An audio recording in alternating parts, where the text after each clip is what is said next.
तो अब तक आप लोगों को पता चल गया होगा कि एटम कैसे एग्जिस्ट करता है, उसका स्ट्रक्चर कैसा होता है, उसकी शेल्स में इलेक्ट्रॉन्स को किस तरह से डिस्ट्रीब्यूट किया जाता है। एंड लास्ट टॉपिक जो आपने पढ़ा that was isotopes and isobars. मैं फिर बता देता हूँ, आइसोटॉप्स सेम एटम के एलिमेंट्स होते हैं जिनके मासेस अलग अलग होते हैं, और आइसोबार्स दो डिफरेंट एटम्स जिनका मास सेम होता है।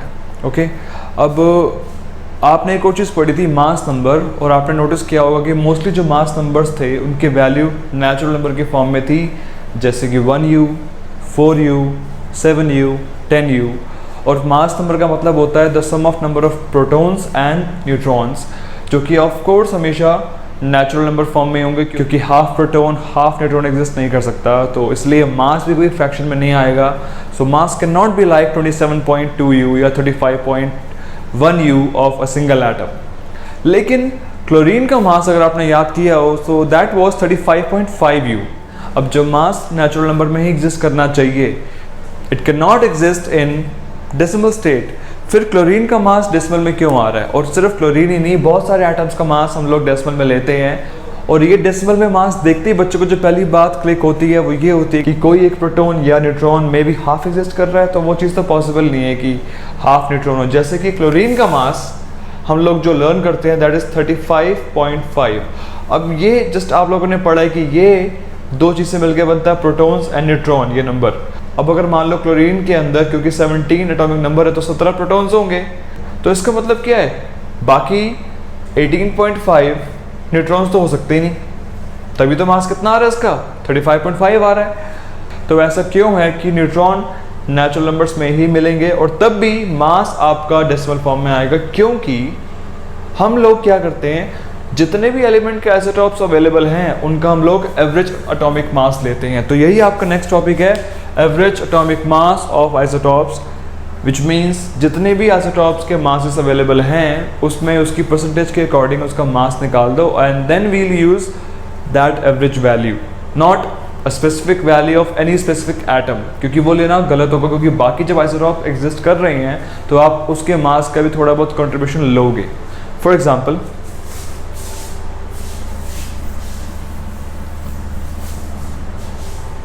एग्जाम्पल क्लोरीन के दो आइसोटॉप्स अवेलेबल है अर्थ के ऊपर। The first one is chlorine 1735, second one is Cl 1737। तो ये दो सैंपल्स अवेलेबल हैं आपके पास। अब आपको निकालना है इन दो आइसोटॉप्स का एवरेज एटॉमिक मास। इसके लिए कॉन्सेप्ट क्या है,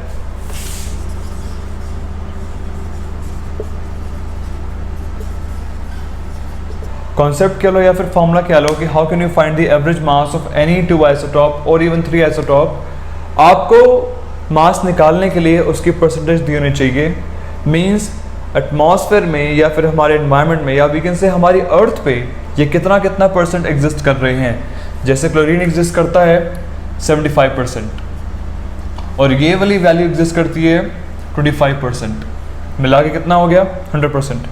तो अब क्योंकि इसकी अकरेंस ज़्यादा है और इसकी अकरेंस कम है, तो जो एवरेज मास की वैल्यू आती है वो कहीं ना कहीं इसके आसपास होगी, इस मास के आसपास होगी, इसके पास नहीं होगी। इसमें आपको नॉर्मल मीन नहीं निकालना, कहीं आप सोचो कि इन दोनों के मासेस को ऐड करके आप अपॉन 2 कर दो, उससे मास क्या आएगा 36u। लेकिन वो तब होता जब इन दोनों की अकरेंस होती 50-50%। बट यहाँ पर क्योंकि इसकी अकरेंस ज़्यादा है तो जो मास होगा वो इसकी तरफ डोमिनेंट होगा, इसकी तरफ कम होगा। और अगर बाई चांस इसकी अकरेंस ज़्यादा होती तो मास 37 के आसपास आता, 35 के आसपास नहीं आता। सो एवरेज मास निकालने का कॉन्सेप्ट क्या है, आपको पहले सैंपल का मास इनटू उसकी परसेंटेज कर देना है, 35 × 75% प्लस सेम आपको करना है इसी सैंपल के लिए इसका मास इनटू इसकी परसेंटेज विच इज 37 × 25%। अब आपको इसको सॉल्व करना है and then you will get the value of average mass of these two isotopes, और we can say average mass of chlorine. 35 × 75% means 75/100 plus by the same way 37 × 25/100. Now we'll multiply these two values. 35 × 75 इसका product होता है 2625/100 plus 37 × 25 is 925/100। इसको आप लोगों को 5 से काटना नहीं है क्योंकि 100 से डिवाइड करना इजी होता है, तो आप सीधा इसका एलसीएम लो। एलसीएम आएगा इसका 100, ऊपर वैल्यू आएंगी 2625 प्लस 925 विच इज़ 3550 बाई 100। तो अगर आप इसको सॉल्व करते हो तो आपका लास्ट आंसर आएगा 35.5u। 35.5u। So that is how we find the average atomic mass of isotopes. और अभी आपको याद भी करना है कि क्लोरीन का मास 35.5u होता है, और कैसे होता है वो आपके सामने प्रूफ है ही है। इसको तो आप लोग नोट कर ही लो। इसके साथ साथ मैं दूंगा आपको इसका एक और एग्जांपल जिसमें आपको परसेंटेजेस नहीं दी होंगी, जिसमें आपको निकालना होगा कि ये और ये दोनों आइसोटॉप्स, इन दोनों की अलग अलग परसेंटेजेस क्या हैं, और आपको दिया होगा कि इन दो आइसोटॉप्स का average mass, average atomic mass will be given, so that is 35.5u। तो ये क्वेश्चन उल्टा हो गया। आपको दो सैंपल दिए हुए हैं आइसोटॉप्स के, it might be chlorine, it might be oxygen in future, it might be any atom, और साथ में आपको उसका मास दिया होगा, एवरेज मास, जो कि इस बार 35.5u है, और आपसे पूछा होगा कि इसके अंदर बताओ इन दोनों सैंपल्स के कितनी परसेंटेजेस प्रेजेंट है अर्थ के ऊपर। तो उसके लिए आप शुरुआत कहाँ से करोगे? आप लेट करोगे सबसे पहले। तो लेट कर लो कि इस सैंपल की जो परसेंटेज अर्थ के ऊपर that is x%। Let the percentage of sample Cl1735 is x%। सो उस केस में the percentage of next sample Cl1737 would be 100 minus x%। जैसे लास्ट टाइम आपने देखी थी, जो परसेंटेज का सम 100 आ रहा था, हमेशा परसेंटेजेस का सम 100 आता है। तो उसके अकॉर्डिंग अगर ये वाली परसेंटेज आपकी x% है तो ये वाली कितनी हो जाएगी? 100 माइनस x%। तो अगर मान लो ये 10% है तो ये होती है आपकी 90%, अगर ये है 80% तो ये होती है 20%, तो अगर ये x% है तो ये हो जाएगी 100 माइनस x%। तो आपको पहली चीज़ जो अज्यूम करनी है वो होगी इनकी परसेंटेजेस, क्योंकि आपको वही चीज़ निकालनी है। तो बिना अज्यूम किए we can not find their percentages. अब आपको लगाना है यहाँ पर concept of average atomic mass, which is mass into percentage, which means 35 into x by 100 plus इसका मास इंटू इसकी percentage 37 into 100 minus x by 100। अब आप इसको सॉल्व करोगे, इसका एलसीएम लोगे, पहले मल्टीप्लाई कर रहा हूँ मैं, तो it will be 35x by 100 and that is 3700 minus 37x by 100।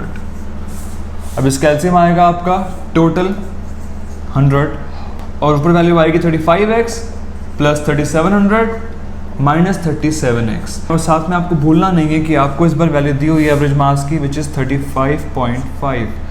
सो 35.5 आप यहाँ पर लेके चलोगे।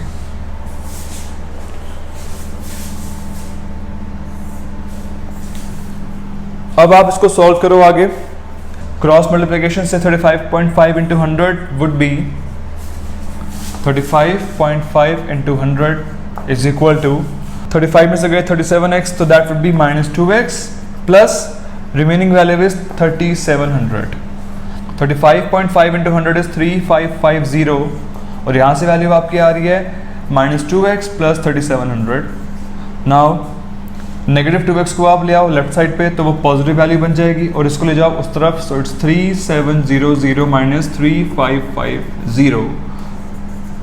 इसका डिफरेंस आ रहा है 150।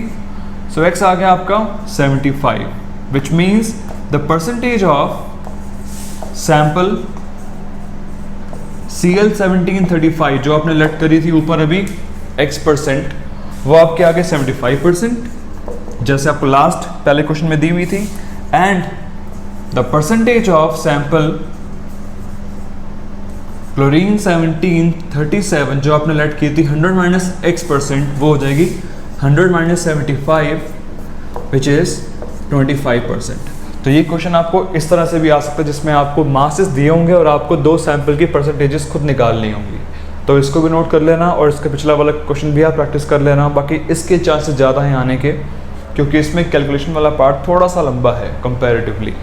तो ये भी एक टॉपिक है बड़ा इंपॉर्टेंट जिसमें आपको एवरेज एटॉमिक मास के बारे में समझाया गया है। अब जो लास्ट टॉपिक इस चैप्टर का बचा है वो है एप्लीकेशंस ऑफ आइसोटॉप। कि इन आइसोटॉप्स का यूज़ कहाँ कहाँ पर होता है। और आपको इस चैप्टर में 3 एप्लीकेशन दिए हुए हैं, 3 डिफरेंट आइसोटॉप्स के। बाकी आइसोटॉप्स बहुत सारे हैं जो यूज़ किए जाते हैं, आप सब कुछ याद नहीं कर सकते, इसलिए ये वाले 3 ही याद करने हैं आपको। तो first is an isotope of uranium which is uranium 235। इसका मास 235 होता है और नंबर इज 92। ये चाहे इसका मास और नंबर ना भी याद रखो चलेगा, बट याद करना है ये यूरेनियम नाम के एलिमेंट का isotope is used as a fuel in nuclear reactor to produce electricity. To produce electricity. मैं आपको एक चीज़ बता दूं, यूरेनियम एक बहुत ही एक्सपेंसिव एलिमेंट है, इवन बहुत ज़्यादा एक्सपेंसिव एलिमेंट है, जिसका यूज़ करती है सिर्फ गवर्नमेंट 2 चीज़ों के लिए, जिसके मेजर 2 यूज़ हैं। या तो it is use to create nuclear bombs, या फिर पावर प्लांट में यूज़ किया जाता है इसको टू क्रिएट एनर्जी। दोनों ही केस में इससे एनर्जी बनती है एट वेरी हाई स्केल। तो या तो उसको यूज़ कर सकते हो आप लोग to create energy and electricity, या तो it is use to kill people at large scale in the war. तो ये आपको याद रखना है, यूरेनियम का आइसोटॉप यूज़ किया जाता है in reactors. Now second, an isotope of cobalt is use to treat cancer. ये एक बड़ा इंपॉर्टेंट एप्लीकेशन कह सकते हो आप। कैंसर आजकल बहुत ज़्यादा स्प्रेड हो रहा है और कैंसर के ट्रीटमेंट के लिए कोबाल्ट का आइसोटॉप यूज़ किया जाता है। इसकी रेडिएशन जो होती है कोबाल्ट आइसोटॉप की, it can kill the harmful cells of cancer. तो ये काम आता है कैंसर के ट्रीटमेंट में, कोबाल्ट का आइसोटॉप। तो पहला था यूरेनियम, दूसरा है कोबाल्ट, तीसरा आइसोटॉप है आयोडीन का। An isotope of iodine is used to treat goiter. goiter अगर आप लोगों को नहीं पता क्या होता है तो it is a deficiency disease जो कि आयोडीन के प्रॉपर इनटेक ना लेने से होता है, जिसकी वजह से थायरॉइड ग्लैंड, जिसकी लोकेशन आपके विंड पाइप के साथ अटैच होती है, it is located to your wind pipe. ये ग्लैंड अपने साइज से काफ़ी ज़्यादा स्वेल हो जाता है 100 to 150 टाइम्स और ये पूरा नेक बाहर निकल आता है। That disease is called goitre. तो इसका ट्रीटमेंट भी आयोडीन के आइसोटॉप से किया जाता है। तो काफ़ी हेल्पफुल आइसोटॉप्स जैसे यूरेनियम, कोबाल्ट, आयोडीन, और भी बहुत सारे आइसोटॉप्स हैं जैसे कार्बन 14। उसका यूज़ किया जाता है कार्बन डेटिंग में, जिसके थ्रू आप कोई भी अर्थ पे प्रेजेंट सैंपल की, जिससे आप कोई भी फॉसिल की एज प्रेडिक्ट कर सकते हो कि वो कितने टाइम पहले लिविंग था, उसकी डेथ को कितना टाइम हो गया है, या फिर कोई भी रॉक सैंपल की कितनी एज है, मीन्स कितना टाइम पहले वो अर्थ पे प्रोड्यूस हुआ था। तो ये सब चीज़ें आपको याद करनी है, तो इन सबको आप नोट कर लो। और ये चैप्टर का लास्ट टॉपिक था स्ट्रक्चर ऑफ एटम का।